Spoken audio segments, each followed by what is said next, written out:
Guys, first of all, a very happy Diwali to all of you and your family.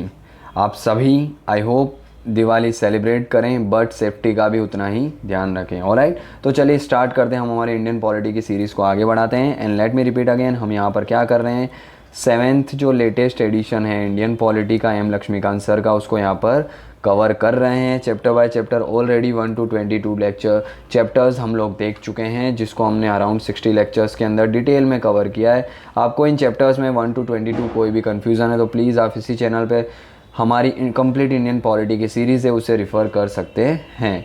Alright, presently हमारा जो chapter going on है वो है chapter 23, जिसका title है parliament, जिसके अंदर हमने ऑलरेडी 2 लेक्चर्स कंडक्ट करा चुके हैं, जिसके अंदर हम बहुत से वेरियस टॉपिक्स देख चुके हैं पार्लियामेंट के बारे में। Organisation of a parliament, compositions क्या होते हैं पार्लियामेंट और 2 हाउसेस के, इलेक्शंस किस तरीके से होते हैं लोकसभा के, हाउस का ड्यूरेशंस क्या होता है, मेंबरशिप ऑफ द पार्लियामेंट किस तरीके से ली जाती है, डिस्क्वालिफिकेशंस वगैरह ये चीज़ें देख चुके हैं। और आज से जो आज हम जिस टॉपिक्स को हम लोग कवर करने वाले हैं वो टॉपिक है हमारा वैकेटिंग ऑफ सीट्स। लास्ट लेक्चर में हमने डिस्क्वालिफिकेशन और qualifications of the member of parliament बहुत लोकसभा एंड राज्यसभा के देखे थे। आज से हम लोग स्टार्ट करेंगे हमारी वैकेटिंग ऑफ द सीट्स। ऑलराइट, तो चलिए स्टार्ट करते हैं। सबसे पहले अगर हम बात करें वैकेटिंग ऑफ द सीट्स का मतलब क्या होता है। वैकेटिंग का मतलब होता है खाली हो जाना, कहाँ की, seats of what, seats of the MPs of Lok Sabha as well as Rajya Sabha. तो भाई लोकसभा और राज्यसभा जो हैं उनकी सीटें कब कब खाली होती है, क्या क्या सिनारियो होते हैं, तो उसके लिए हमें ये टोटल 5 सिनारियो दिए जाते हैं। इन 5 सिनारियो में हम देख सकते हैं सीट जो होती है लोकसभा राज्यसभा की वो वैकेट हो जाती है, यानी कि खाली हो जाती है। फर्स्टली बात करें हम डबल मेंबरशिप की, तो डबल मेंबरशिप का मतलब क्या होता है कि भाई कोई भी पर्सन जो है he or she cannot be a member of both the houses of the parliament, that is Lok Sabha and the Rajya Sabha at the same time पे एक ही मेंबर जो है वो लोकसभा और राज्यसभा का मेंबर नहीं हो सकता। इसके रिगार्डिंग प्रोविज़न हमें देखने को मिलते हैं under representation of people act of 1951। इस एक्ट के अंदर बताया गया है, कुछ प्रोविज़न्स दिए गए हैं, जैसे कि देखो फर्स्ट प्रोविज़न क्या है कि if a person is elected to both the houses of the parliament he or she must intimate within 10 days in which house he or she desire to serve. In default of such intimation his or her seat in the Rajya Sabha become the vacant. अगर कोई भी person है वो दोनों houses से elect होके आ गया है तो with in the 10 days he or she has to decide whether he want to take the membership of लोक सभा और राज्य सभा, क्योंकि the membership of both the houses simultaneously can not be possible. तो 10 डेज़ के अंदर उसे डिसाइड करना होगा। अगर वो ऐसा नहीं करता है तो 10 डेज़ के बाद उसकी राज्यसभा की सीट जो है वो ऑटोमेटिकली वैकेट हो जाएगी, यानी कि लोकसभा की सीट उसे दे दी जाएगी। सेकेंड प्रोविज़न हमें क्या देखने को मिलता है कि कोई भी सिटिंग मेंबर है 1 हाउसेस का, वो अगर दूसरे हाउसेस में भी इलेक्ट हो जाता है तो फर्स्ट हाउसेस के अंदर उसकी जो सीटें हैं वो क्या हो जाएगी, वैकेट हो जाएगी। फॉर एग्जांपल वो लोकसभा का मेंबर है, इलेक्शन लड़ता है राज्यसभा की और राज्यसभा का मेंबर भी इलेक्ट हो जाता है, तो लोकसभा की उसकी जो सीट है वो क्या हो जाएगी, वैकेट हो जाएगी, यानी कि खाली हो जाएगी ऑटोमेटिकली। थर्ड प्रोविज़न हमें क्या देखने को मिलता है, if a person elected to the 2 seats in a house he or she should be exercise his or option of the for the 1, otherwise both the seat become the vacant. भाई तुम लोकसभा के member हो, वापस लोकसभा से वापस member बन गए, तो एक ही हाउसेज में 2 सीटें हैं तुम्हारे पास, तो तुम्हें डिसाइड करना होगा दोनों में से कौन सी सीट पे कंटिन्यू करना चाहते हो, कौन सी कॉन्स्टिट्यूंसी की सीट पे कंटिन्यू करना चाहते। अगर ऐसा नहीं करते तो दोनों सीट आपसे ले ली जाएगी, दोनों सीट ऑटोमेटिकली वैकेट हो जाएगी और आप क्या हो जाओगे, डिस्क्वालीफाई हो जाओगे, यानी कि आपको दोनों सीटें छोड़नी पड़ेगी। तो ये 3 प्रोविज़न हमें देखने को मिलते हैं under representation of people act of 1951, जो कि बात करते हैं डबल मेंबरशिप नहीं होने को। क्लियर। फर्स्टली क्या देखा हमने कि भाई तुम अगर एक हाउसेस के मेंबर हो दूसरे हाउसेस के अंदर, अगर तुम क्या हो दोनों हाउसेस से इलेक्ट हो जाते हो तो 10 दिन के अंदर डिसाइड करो कि भाई लोकसभा का मेंबर रहना है या राज्यसभा का।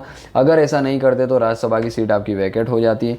दूसरी चीज़, अगर आप 1 हाउसेस के सिटिंग मेंबर और दूसरे हाउसेस में भी इलेक्ट हो जाते हो तो पहले हाउसेस की जो सीट है वो वैकेट हो जाएगी। तीसरी चीज़, इफ़ अ पर्सन 2 सीट्स के ऊपर क्या है एक ही हाउसेस में से इलेक्ट होकर आ जाता है तो उसकी क्या होगी, उसे डिसाइड करना होगा किस सीट पे वो कंटिन्यू करना चाहता है, नहीं तो दोनों ही सीट उससे ले ली जाएगी। ये चीज़ें हमें देखने को मिलती है under the representation of people act 1951।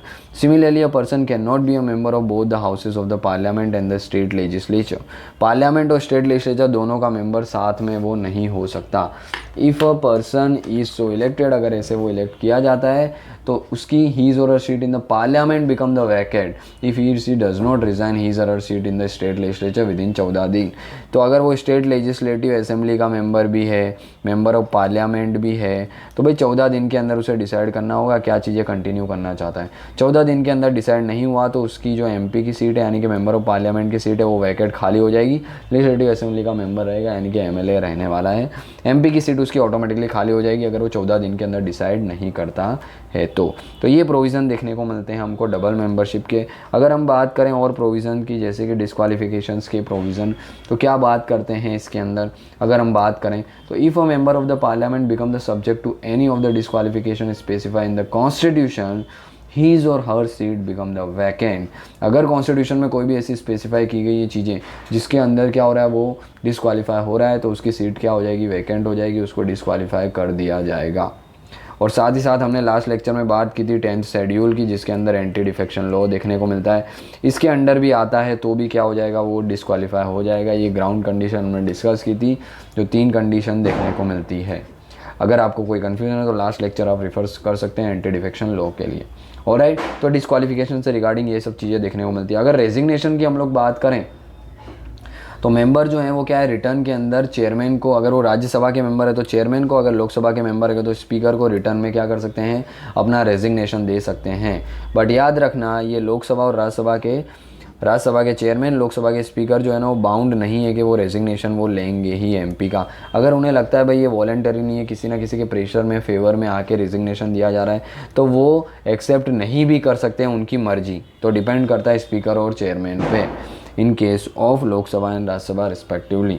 Alright, अगर हम एब्सेंट की बात करें तो भाई कोई भी मेंबर है बिना इन्फॉर्म किए कंटिन्यूसली ऑल मीटिंग के अंदर 60 डेज तक क्या रहता है, एब्सेंट रहता है, तो भी उसको क्या किया जा सकता है, डिस्क्वालिफिकेशन किया जा सकता है। और याद रखना ये 60 डेज जब गिनेंगे तो उसके अंदर क्या होंगे, द पीरियड कौन सा पीरियड जो है वो अकाउंट नहीं किया जाएगा भाई, ऐसा टाइम पीरियड जिसके अंदर पार्लियामेंट या कोई भी रिस्पेक्टिव हाउस है वो प्रोरोग किया गया या एडजर्न किया गया for more than 4 consecutive day तक, तो वो पीरियड काउंट नहीं किया जाएगा। क्योंकि 4 डेज तक कंटिन्यू, लेट से अगर वो लोकसभा का मेंबर है कंटिन्यू 6 डे तक एब्सेंट रहता है तो 60 डेज कैसे काउंट होंगे, तो भाई ऐसे काउंट होंगे कि अगर कोई भी 4 या उससे ज़्यादा दिनों तक हाउस को या तो एडजर्न किया जाता है या प्रोरोग किया जाता है तो ये 4 या उससे ज़्यादा के दिन है वो काउंट नहीं किए जाएंगे। 1 2 3 दिन तक हो तो चलो काउंट किया जाएगा, 1 2 3 अगर कंटिन्यू वो एब्सेंट रहता तो काउंट किया जाएगा। बट 4 या 4 से ज़्यादा दिन तक अगर हाउस को ही प्रोरोग कर दिया है या एडजर्न कर दिया है स्पीकर ने तो वो चीज़ें क्या है, काउंट नहीं की जाएगी इन 60 डेज तक। तो इस तरीके से अगर एब्सेंट रहता है 60 डे तक, मोर देन 60 डे तक, तो भी उसको क्या किया जा सकता है, उसकी सीट को वैकेंट किया जा सकता है स्पीकर के द्वारा। अदर केसेस क्या हो सकते हैं कि भाई उसके जो इलेक्शंस हैं उसको डिक्लेयर कर दिया void by the supreme court या हाई कोर्ट ने, अगर उसके इलेक्शंस को ही मेंबर ऑफ पार्लियामेंट के इलेक्शन को ही वोट कर दिया तो भी उसे क्या किया जा सकता है, सीट वैकेंट हो सकती है। अगर उसको एक्सपेल कर दिया, बाहर निकाल दिया गया है हाउस से, तो भी हो सकती है। If he or she is elected to the office of the president or vice president तो भी उसकी एमपी की सीट क्या हो जाएगी, खाली हो जाएगी। और साथ ही साथ अगर वो गवर्नर के पोजीशन पे भी अपॉइंट कर दिया गया तो भी उसकी सीट क्या हो जाएगी, वैकेंट हो जाएगी। ये कुछ अदर केसेस हमें देखने को मिलते हैं। इसके अलावा अगर हम बात करें कि if a disqualified person is elected to the parliament then the constitution lay down the no procedure to declare the election to the void। तो कॉन्स्टिट्यूशन में ऐसे कोई भी प्रोविज़न नहीं है कि भाई डिस्क्वालीफाइड पर्सन अगर इलेक्ट होकर आ जाता है पार्लियामेंट में तो क्या करना है। तो उसके लिए जो है हमारे पास है रिप्रेजेंटेशन ऑफ पीपल एक्ट 1951, इसके अंदर प्रोविज़न दिए गए हैं which enable the high court to declare an election void if a disqualified candidate is elected। The aggrieved party can appeal to the Supreme Court against the order of the High Court in this regard। मतलब कोई भी person है वो disqualify हो चुका है बराबर, अब वो क्या करता है, इलेक्शन लड़ता है और वापस से क्या होता है, इलेक्ट होकर मेंबर ऑफ पार्लियामेंट बन जाता है। तब क्या होगा, तो भाई कॉन्स्टिट्यूशन में इससे रिगार्डिंग कोई भी प्रोविज़न नहीं है। तो प्रोविज़न है कहाँ, तो प्रोविज़न है representation of people act of 1951 के अंदर, कि वो प्रोविज़न क्या बोलते हैं भाई, रिस्पेक्टिव हाई कोर्ट है वो क्या कर सकते हैं, वो इलेक्शन को नल एंड वॉइड डिक्लेयर कर सकते हैं और वो वापस से डिस्क्वालीफाई हो जाता है ऑटोमेटिकली। और इस केस को अगर ये पर्सन है, इलेक्टेड मेंबर है जो डिस्क्वालीफाई होकर वापस से इलेक्शन लड़के आया, तो वो सुप्रीम कोर्ट में भी चैलेंज कर सकता है, क्योंकि हाई कोर्ट की रूलिंग है तो उसके ऊपर सुप्रीम कोर्ट देखने को मिलता है, उसमें भी वो क्या कर सकता है, इस केस को चैलेंज कर सकता है। ऑलराइट, ये कुछ अदर केसेस है। अब बात करते हैं ओथ और अफर्मेशन की। तो ओथ और अफर्मेशन हम लोग ऑलरेडी डिस्कस कर चुके हैं। कोई भी मेंबर है वो अपने हाउस में एंटर होने से पहले, ऑफिस में एंटर होने से पहले उसे क्या लेनी पड़ती है, ओथ और अफर्मेशन लेनी होती है before the president or some other person appointed for this purpose by whom, by the president itself, president him or herself. In this oath and affirmation member of parliament क्या बोलते हैं, to bear the true faith and the allegiance to the constitution of India, to uphold the sovereignty and the integrity of India, to faithfully discharge the duty upon which he or she is about to enter. ये सारी oath में बोली जाती है। और याद रखना, unless a member takes the oath he or she can not vote and participate in the proceedings of the house and does not become eligible to parliamentary privileges and the immunity. भाई oath लेने से पहले ना तुम member बीने जाओगे, ना ही तुम एंटर कर सकते हो हाउस में, ना ही कोई अपनी वोटिंग की पावर का यूज़ कर सकते हो, ना ही तुम्हें कोई ऐसे प्रिविलेजेस, फैसिलिटी, इम्यूनिटीज़ दी जाती है as a member of parliament, वो भी नहीं दी जाएगी। तो ओथ लेना कंपलसरी है before entering into the house by the member of parliament as well as the legislature, member of legislative assembly, MLA. A person is liable to penalty of 500 for each day if he or she sit or vote as a member in the house in the following condition. भाई कुछ condition यहाँ पे दी गई है, अगर वो condition fulfil वो नहीं का वो करता है तो उसे 500 रुपया पर डे फाइन देने को पड़ सकता है। जैसे कि before taking the subscribe in the oath and the affirmation, before taking and subscribe oath and affirmation if he enter the house, तो उसे 500 रुपया पर डे क्या है, फाइन देना होगा। When he or she knows that he she is not qualified or he she is disqualified for its membership, तो भी उसे फाइन देना होगा। When he or she knows that he or she is prohibited from sitting or voting in the house by virtue of an parliamentary law, तो भी इस case में उसे क्या करना पड़ेगा, 500 पर डे जो है फाइन देना होगा। ये तीनों केसेस में बिना ऑथर सब्सक्राइब किए अंदर एंटर हो गया है, डिसक्वालीफाइड कर दिया गया है फिर भी एंटर हो गया है, और साथ ही साथ क्या है, वो एलिजिबल नहीं है by the virtue of any parliamentary law, पर वो एंटर हो गया तो भी क्या है, उसे 500 रुपया पर डे फाइन देना होगा। ऑलराइट, इसके अलावा अगर हम बात करें सैलरी और अलाउंसेस वगैरह इनको किस तरीके से दिया जाता है, तो याद रखना मेंबर जो होते हैं ना, कोई भी हाउस हो गया, लोकसभा हो गया या राज्यसभा हो गया, इनके मेंबर जो है ना उनको वो रिसीव करते हैं सैलरी अलाउंसेस। कौन डिटरमाइन करता है, तो ये पार्लियामेंट डिटरमाइन करती है टाइम टू टाइम, उसके बेस पे इनको सैलरी अलाउंसेस दिया जाता है। And there is no provision of a pension in the constitution. Initially constitution में इनके पेंशन के रिगार्डिंग कोई प्रोविज़न नहीं थे। 1960 के अंदर parliament has provided the pension to the members, तो 1976 के अंदर पार्लियामेंट्री जो है इनको पेंशन्स की बात की गई थी। इसके रिगार्डिंग एक्ट लाया गया था 1954 के अंदर। Parliament enacted the salary allowances and the pensions of the member of parliament act. In 2018 के अंदर ये सैलरी जो है उनकी सैलरी, मेंबर ऑफ पार्लियामेंट की सैलरी पहले 50,000 हुआ करती थी, जिसको 2018 के अंदर बढ़ा के 1 लाख कर दिया गया पर मंथ। तो अभी उनको 1 लाख पर मंथ हमें सैलरी देखने को मिलती है। साथ ही साथ कुछ अलाउंसेस भी मिलते हैं, जैसे कॉन्स्टिट्यूंसी अलाउंस भी दिया जाता है उनको, जो कि पहले 45,000 हुआ करता था, जिसको इंक्रीज़ करके 70,000 पर मंथ अलाउंसेस कर दिए। इसके अलावा ऑफिस एक्सपेंसेस भी इन्हें दिए जाते हैं, जो कि 45,000 हुआ करते थे, जिसे 60,000 कर दिया गया था 2018 में। अर्लियर बात करें 2010 की, तो 2010 के अंदर तो डेली अलाउंसेस जो हैं वो दिए जाते थे थाउजेंड्स, तो 2010 के अंदर उसको बढ़ा के डेली अलाउंसेस भी 2000 कर दिए गए थे for the each day of the residence on a duty. इसके अलावा the members are also provided with the travelling facility दी जाती है, फ्री अकोमोडेशन दिया जाता है, telephonic allowances, vehicle advances, medical facility, ये सारी चीज़ें क्या है एमपीज़ को दी जाती है। फैक्चुअल डेटा आपको एक बार गो थ्रू हो जाना है। 2018 के अंदर इसके अंदर और भी क्या है, कुछ चेंजेस किए गए। जैसे कि अगर हम बात करें 2018 के अंदर, तो the pension of every person who has served for any period as a member of the parliament, उनकी पेंशन 2018 में 20,000 से बढ़ाकर कितनी कर दी गई, 25,000 पर मंथ। तो भाई एक दिन का भी कोई एमपी बनता है, उसके बाद भले डिस्क्वालीफाई हो जाए तो उसको 25,000 पेंशन मिलेगी। 2018 से पहले 20,000 मिला करती, जिसको 2018 में बढ़ा के 25,000 कर दिया गया था। इसके अलावा कोई भी ऐसा मेंबर ऑफ पार्लियामेंट है जिसने 5 साल से ज़्यादा एज ए एमपी सर्व किया है, तो उसको एडिशनल पेंशन भी दी जाती है। कितनी, 2,000 पर मंथ एडिशनल पेंशन दी जाती है जो कि 2018 से पहले 1500 हुआ करती थी for every year serve in the excess of 5 year. 5 year से ज़्यादा हर एक साल जितना उसने सर्व किया है तो 2000 उसको पेंशन जो है पर मंथ दी जाएगी। लेट्स से अगर 6 मंथ उसने क्या किया, 6 ईयर तक सर्व किया है तो एक साल ज़्यादा किया है तो भाई 2000 दी जाएगी। 7 किया है तो अगेन दी जाएगी उसको 2000 और भी ज़्यादा। तो ये सैलरी, ये जो पेंशन है उसके अंदर इंक्रीमेंट भी इनको दिया जाता है 5 साल से ज़्यादा सर्व करने पे, यानी 25,000 तो मिलती है, इसके एडिशनल भी 2000 पर मंथ मिलती है। इसके अलावा बात करें हम जो salary and the allowances of the speaker हो गया, deputy speaker of the Lok Sabha, वैसे ही chairman and the deputy chairman of the Rajya Sabha, इन लोगों की सैलरी जो है वो भी कौन डिटरमाइन करता है, पार्लियामेंट डिटरमाइन करती है। और ये कंसोलिडेटेड फंड ऑफ इंडिया में से as a charge expenditure consider किए जाते हैं, यानी कि इनके लिए वोटिंग नहीं देखने को मिलती है, annual vote in the parliament नहीं होते चार्ज एक्सपेंडिचर से। देखेंगे हम लोग आगे charge and non charge expenditure क्या होते हैं। इसके अलावा अगर बात करें हम 1953 के, तो पार्लियामेंट जो है ना उसने एक एक्ट इलेक्ट किया था जो हम पहले भी देख चुके थे, जो कि था salaries and allowances of the office of the officers of the parliament act. ये एक्ट के अंदर क्या बताया गया था कि officer of the parliament means कोई भी ऐसे ऑफिसर्स हैं जैसे कि चेयरमैन हो गया, डेप्यूटी चेयरमैन हो गया राज्यसभा के, speaker and the deputy speaker हो गया लोकसभा के।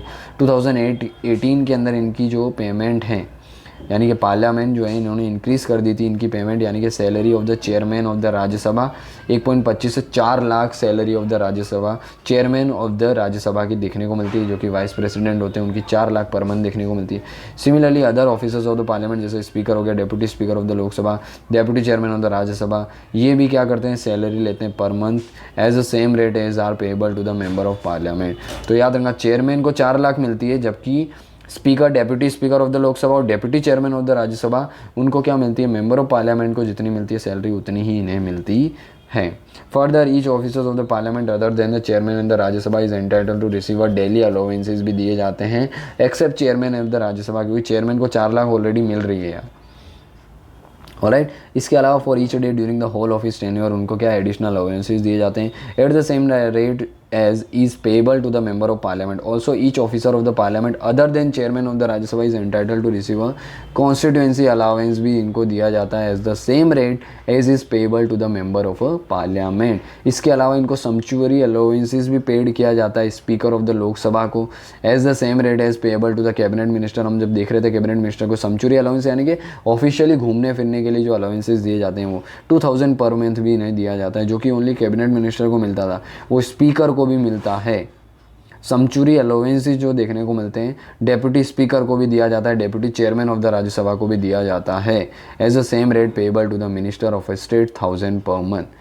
क्लियर? तो स्पीकर ऑफ द लोकसभा उनको 2000 पर मंथ सम्चुरी अलाउंसेस दिया जाता है, जबकि deputy speaker of the Lok Sabha और डेप्यूटी चेयरमैन जो है उनको ऑफ द राज्यसभा उनको क्या दिया था, 1000 पर मंथ दिया जाता है, क्या सम्चुरी अलाउंसेस, यानी कि official expenditure on the travelling वगैरह के ऊपर। तो ये अलाउंसेस भी इन्हें देखने को मिलता है। तो ये कुछ सैलरी एंड अलाउंसेस की बात करते हैं हम।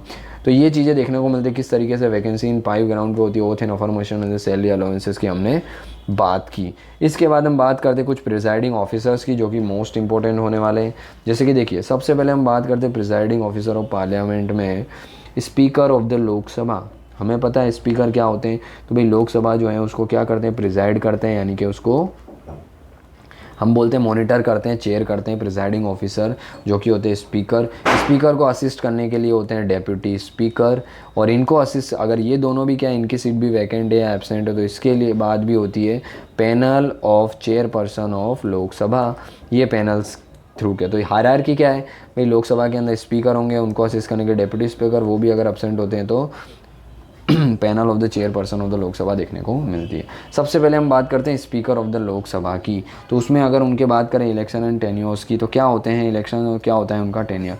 तो इलेक्शन कैसे होते हैं पहले याद रखें, लोकसभा जैसे इलेक्ट होकर आती है तो अमोंग देमसेल्व्स हो गया, ठीक है, स्पीकर के इलेक्शन कराए जाते हैं as soon as may be after its first sitting.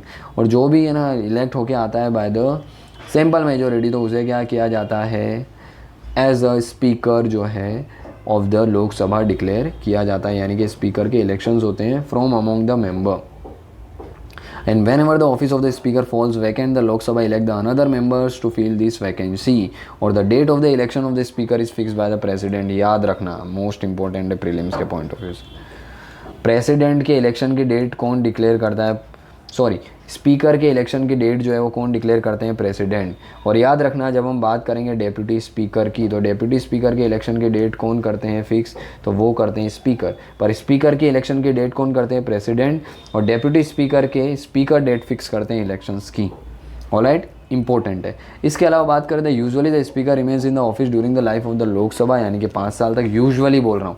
However उनकी जो सीट है उसको अर्लियर भी खाली किया जा सकता है, उनको हटा के। किस तरीके से, अगर उनको वो लोकसभा के मेंबर नहीं रहते हैं तो ऑटोमेटिकली क्या हो जाएगी, उनकी सीट खाली हो जाएगी, क्योंकि लोकसभा के मेंबर ही स्पीकर हो सकते हैं। साथ ही साथ अगर वो रिज़ाइन कर देते हैं डेप्यूटी स्पीकर को अपना रेजिग्नेशन देके, तो भी खाली हो जाएगा, हटाया जा सकता है उनको।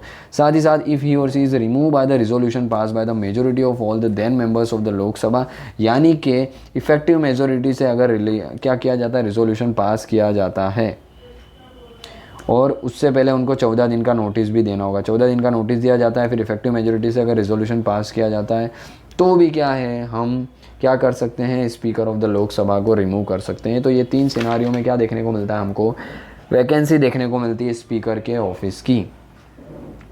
इसके अलावा क्या देखने को मिलता है, अगर टेन्योर की बात करो, when a resolution for the removal of the speaker is under the consideration of the house, याद रखना प्रेसिडेंट यानी कि speaker he or she can not preside at the sitting of the houses. जब resolution को remove करने का चल रहा होगा तब वो प्रिजाइड नहीं करेंगे हाउस को, यानी कि चेयर नहीं करेंगे। दो ही और शी में बी प्रेजेंट रह सकते हैं, हाउएवर ही और शी क्या प्रेजेंट भी रह सकते हैं, अपनी बातें रख भी सकते हैं, प्रोसीडिंग में पार्ट भी ले सकते हैं टाइम टू टाइम, बट क्या नहीं कर सकते, वो प्रिजाइड नहीं कर सकते हैं। और साथ ही साथ house at the its time, साथ ही साथ हमें देखना प्रोसीडिंग ऑफ द हाउस में पार्टिसिपेट करते हैं at the such a time and vote in the first instance, though not in the case of an equality of the votes का case आता है तो उसमें वोट नहीं कर सकते, फर्स्ट इंस्टेंस के अंदर वोट कर सकते हैं। साथ ही साथ it should be noted here that whenever the Lok Sabha is dissolve the speaker does not vacate his or her office and continue till the newly elected Lok Sabha meet, क्योंकि न्यूली इलेक्टेड लोकसभा आएगी, स्पीकर के election होंगे, फिर नए speaker आएंगे ना, तो Lok Sabha dissolve हो गई तो इसका मतलब ये नहीं है, याद रखना स्पीकर की ऑफिस भी डिसॉल्व हो चुकी है, स्पीकर भी डिसॉल्व हो चुका है, नहीं, स्पीकर तो रहेगा जब तक न्यूली लोकसभा इलेक्शन होकर न्यूली कॉन्स्टिट्यूटेड लोकसभा नहीं होती और उसके अंदर स्पीकर के इलेक्शन होकर न्यूली इलेक्शन स्पीकर नहीं आते, तब तक क्या रहेंगे, उनकी सीट पे वो बैठे रहेंगे। ऑलराइट, इसके अलावा बात करें the tenure of the speaker of the Lok Sabha में 23.7 टेबल जो है उसके अंदर मेंशन किया गया अभी तक के कौन कौन से स्पीकर थे, उनका क्या टेन्योर रहा है। इसके अलावा अगर हम बात करें role, power and the functions of the speaker, तो स्पीकर जो हैं वो क्या होते हैं, हेड होते हैं of the head of Lok Sabha. याद रखना लीडर ऑफ द लोकसभा नहीं, leader of the Lok Sabha generally कौन होते हैं, प्राइम मिनिस्टर होते हैं, हमने लास्ट समय देखा। हेड ऑफ द लोकसभा पूछे तो कौन होते हैं, स्पीकर होते हैं। एंड द रिप्रेजेंटेटिव भी देखने को मिलते हैं, he is a guardian of the power privileges of the members, the house is a whole and its committees, he or she is the principal spoke person of the house होते हैं। साथ ही साथ his or her decision is final देखने को मिलता है, उनका डिसीजन फाइनल होता है in all the parliamentary matter, and he sees thus much more than merely the presiding officer of the Lok Sabha, क्योंकि इमेंस पावर है उनके पास हाउस की प्रोसीडिंग के लेके। In this capacity, he or she is vested with a vast variety and the vital responsibilities and they enjoy the great honor, high dignity and the supreme authority within the house. किसके पास, speaker of the Lok Sabha. Speaker of the Lok Sabha जो है उनके पास इतनी power आती कैसे है, तो उसके 3 सोर्सेज देखने को मिलते हैं। फर्स्ट सोर्सेज तो क्या है, कॉन्स्टिट्यूशन इटसेल्फ है जो कि इन्हें पावर देता है, रिस्पॉन्सिबिलिटीज़ देता है। साथ ही साथ दूसरा क्या होता है, rules of procedure and conduct of business of Lok Sabha, rule book है वो भी इन्हें पावर देती है। साथ ही साथ पार्लियामेंट्री कन्वेंशन जो है, जो कि क्या है, अनरिटन लॉज हैं, वो भी क्या करते हैं, कन्वेंशंस, पार्लियामेंट्री कन्वेंशन भी इन्हें पावर देते हैं। और याद रखना है पार्लियामेंट्री कन्वेंशन जो है वो अनरिटन और अनस्पेसिफाई रूल्स देखने को मिलते हैं। क्या क्या इनकी पावर एंड ड्यूटीज़ की बात करें हम, क्या क्या इनकी पावर होती है और क्या क्या फंक्शन करते हैं, इनकी ड्यूटीज़ क्या क्या होती है, तो याद रखना ही or she maintain the order and the decorum in the house for conducting his business and regulating his proceeding करने के लिए और रेगुलेट करने के लिए, ऑर्डर मेंटेन करने के लिए हाउसेस का इनकी रिस्पॉन्सिबिलिटी होती है। साथ ही साथ he is the final interpreter of the vision of the constitution of India, the rules of the procedure and the conduct of business of the Lok Sabha and the parliamentary procedure, इन सब के लिए वो क्या होते हैं, फाइनल होल्सोल अथॉरिटी होते हैं। साथ ही साथ he or she adjourn the house or the suspend the meeting in the absence of the quorum.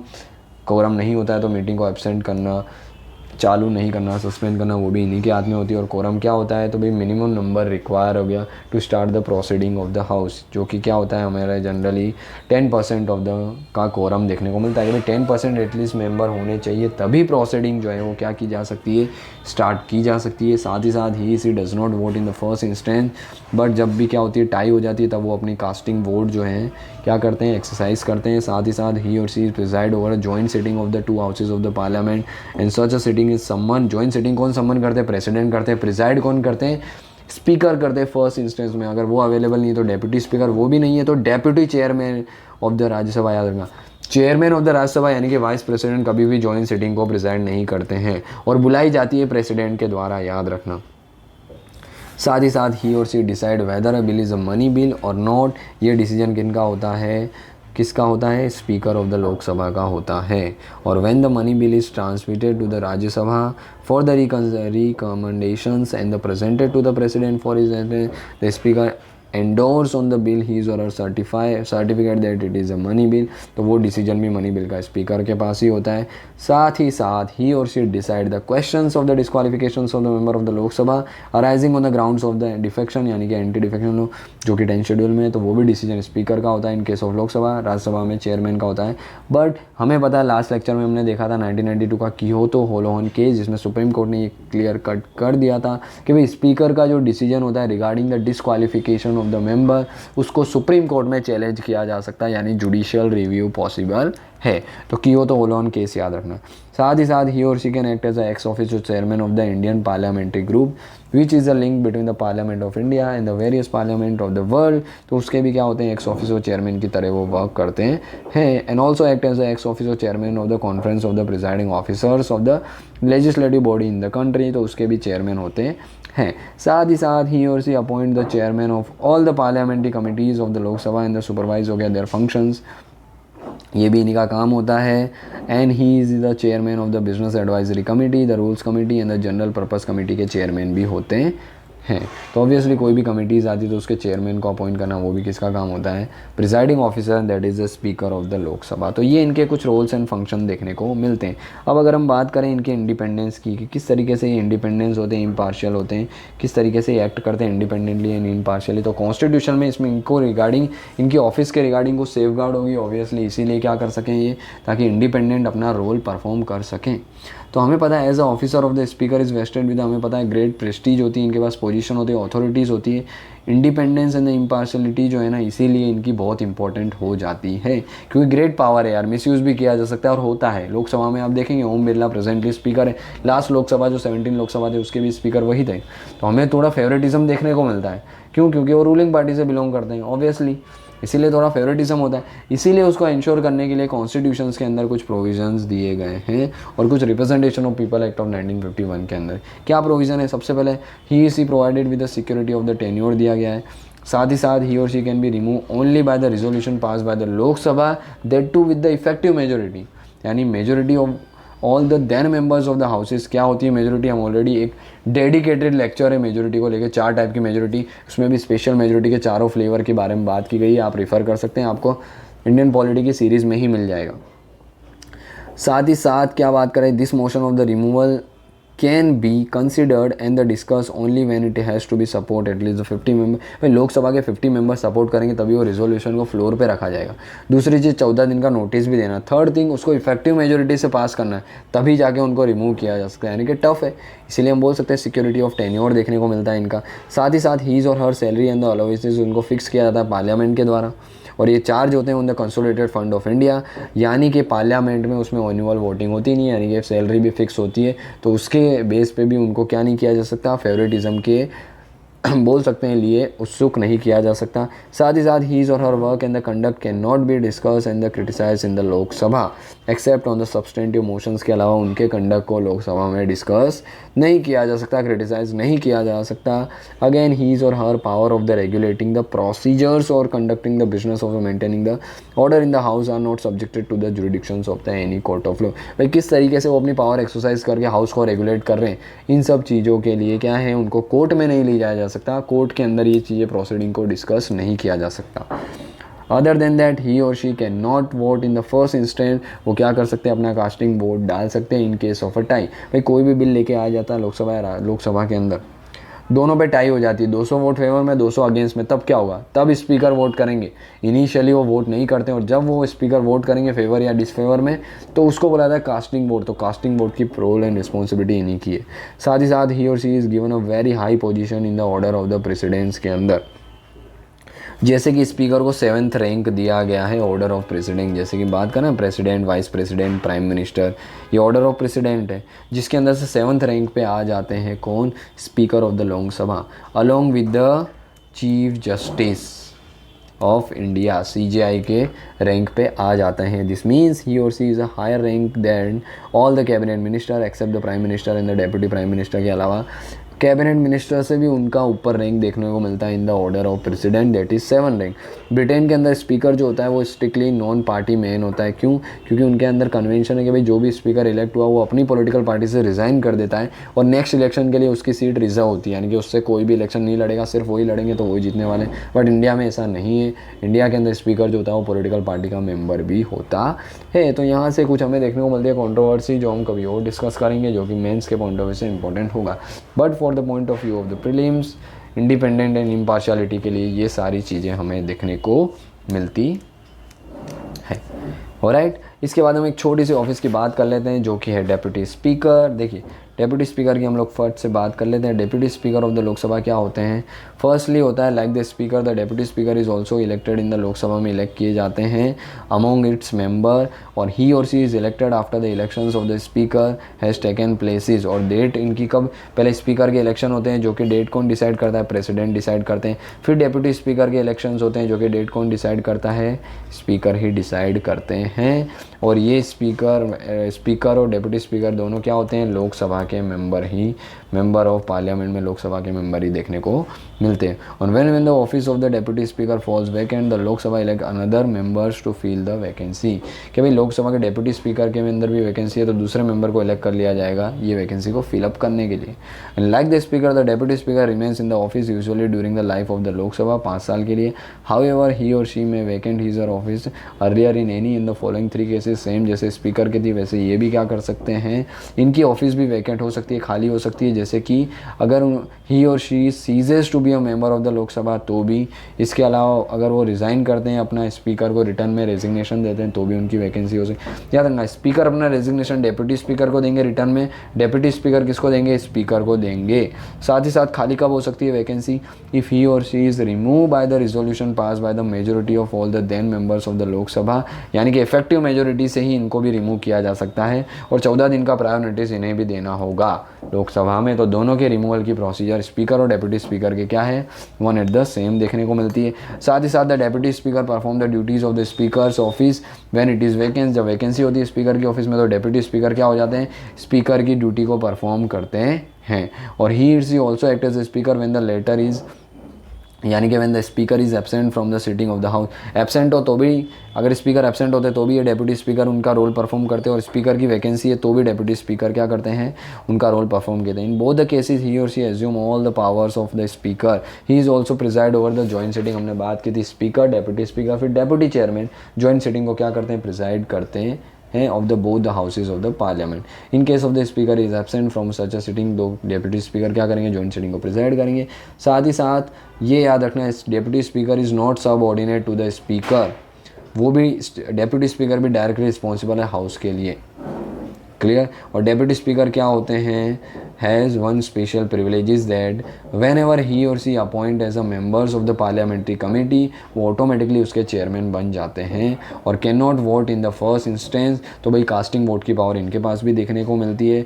और रिमूवल अपना डेप्यूटी स्पीकर जो हैं साथ ही साथ क्या देखने को मिलता है, he or she can only exercise the casting vote in case of a tie. Further when a resolution for the removal of the deputy speaker is under the consideration, तब वो क्या नहीं कर सकते, can not preside the sitting, जैसे speaker का था। इसके अलावा अगर हम बात करें, deputy speaker is entitle to a regular salary allowances fix by the parliament from time to time. और इनके जो सैलरी अलाउंसेस होती है वो कंसोलिडेटेड फंड ऑफ इंडिया में से चार्ज एक्सपेंडिचर, यानी उसके ऊपर वोटिंग नहीं देखने को मिलती है। और यूजुअली स्पीकर जो हैं वो स्पीकर हमें पता है रूलिंग पार्टी से यूजुअली आते हैं, जबकि डेप्यूटी स्पीकर हैं वो क्या होते हैं, अपोजिशन पार्टी से बिलोंग करते हैं। इसीलिए लास्ट लोकसभा में देखा हमने डेप्यूटी स्पीकर नहीं थे, क्योंकि गवर्नमेंट ने उनको क्या किया था कि इलेक्शंस करवाए नहीं थे डेप्यूटी स्पीकर, क्योंकि डेप्यूटी स्पीकर होता तो अपोजिशन पार्टी का होता और वो हो सकता था क्या करता, गवर्नमेंट के अगेंस्ट भी बोल सकता था, इसलिए अपॉइंट ही नहीं किया गया। तो पॉलिटिसाइजेशंस देखने को मिलता है इस पोस्ट का। साथ ही साथ speaker and the deputy speaker, और याद रखना कि भाई स्पीकर रूलिंग पार्टी से होगा, डेप्यूटी क्या होगा, स्पीकर हो गया वो अपोजिशन पार्टी से होगा। ये चीज़ें कन्वेंशन है, ऐसा कोई लॉ फिक्स नहीं है, कन्वेंशन है, उसके अकॉर्डिंग ये चीज़ें होती है। स्पीकर और डेप्यूटी स्पीकर वाले assuming their office do not make and subscribe the any separate oath. जो एमपी की ओथ ली थी वही उनके लिए काफ़ी होती है, अलग से कोई ऐसी ओथ देखने को नहीं मिलती है। और ये जो इंस्टीट्यूशन है speaker and the deputy speaker, वो 1921 के अंदर ओरिजिनेट हुआ था। हमें पता है, हम हिस्ट्री पढ़ते हैं, मॉडर्न हिस्ट्री के अंदर गवर्नमेंट ऑफ इंडिया एक्ट था 1990 का, जिसको हम मोंटेग्यू चेम्सफोर्ड रिफॉर्म भी बोलते हैं, वहाँ से इसका ओरिजिन हुआ था।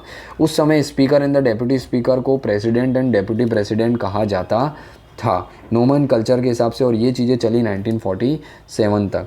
अगर हम बात करें before 1921, so the governor general of India जो है ना, वही करके क्या करते थे, जब 1921 की बात करें उससे पहले की, तो जो गवर्नर जनरल हुआ करते थे यहाँ पे अपॉइंट किए जाते थे ब्रिटिशर्स के द्वारा, वही क्या करते थे, प्रिजाइड करते थे over the meeting of the central legislative council. 1921 के अंदर क्या होता है, Frederick Whyte and Sachidanand Sinha was appointed by the Governor General of India as the first speaker and the first deputy speaker। तो Frederick Whyte speaker हमारे first 1921 के अंदर appoint किए गए, और Sachidanand Sinha deputy speaker appoint किए गए थे of the central legislative assembly. 1925 में क्या होता है, विट्ठल भाई जे पटेल, विट्ठल भाई याद है, वल्लभ भाई नहीं, विट्ठल भाई पटेल जो है become the first Indian and the first elected speaker of the central legislative assembly. Government of India एक 1935 का आता है, जिसके अंदर क्या बात की गई थी, change the nomenclature of the president sorry and the president and the deputy president of the Central Legislative Assembly to the Speaker and the Deputy Speaker respectively.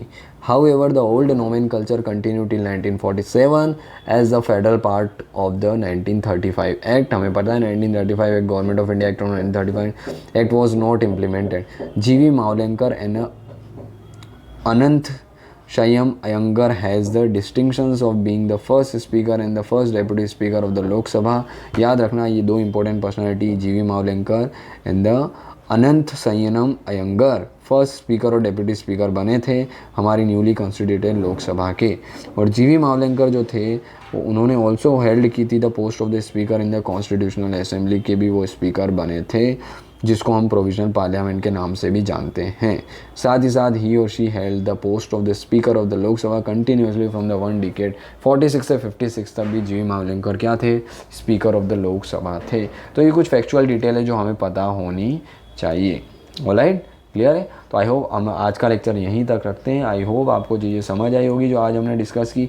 आज हमने बात की कि किस तरीके से लोकसभा राज्यसभा में वैकेंसी होती है सीट्स की, ये 5 तरीके, ओथ एंड अफर्मेशंस किस तरीके से होता है, क्या होता है, सैलरी अलाउंसेस क्या होते हैं, स्पीकर ऑफ लोकसभा के इलेक्शन कैसे होते हैं, टेन्योर क्या होता है, रोल पावर फंक्शंस क्या होते हैं, उनको इंडिपेंडेंट एंड इम्पार्शियल रखने के लिए क्या कॉन्स्टिट्यूशनल प्रोविज़न है, साथ ही साथ डेप्यूटी स्पीकर के बारे में भी हमने डिस्कस की। ऑलराइट, तो आई होप आपको चीज़ें समझ आई होगी। अगर अच्छा लगा हो वीडियो तो प्लीज़ लाइक करिए, शेयर करिए और सब्सक्राइब कर लीजिए चैनल को अगर फर्स्ट टाइम विजिट कर रहे हैं। और अगर कोई भी आपको इससे रिगार्डिंग कन्फ्यूज़न है तो आप एंटायर पॉलिटी की सीरीज़ भी इसी वीडियो पे इसी चैनल पे रिफ़र कर सकते हैं। ऑलराइट, तो आई होप आपको चीज़ें क्लियर हुई होगी। मिलते हैं इसी के साथ नेक्स्ट लेक्चर में, तब तक के लिए जय हिंद।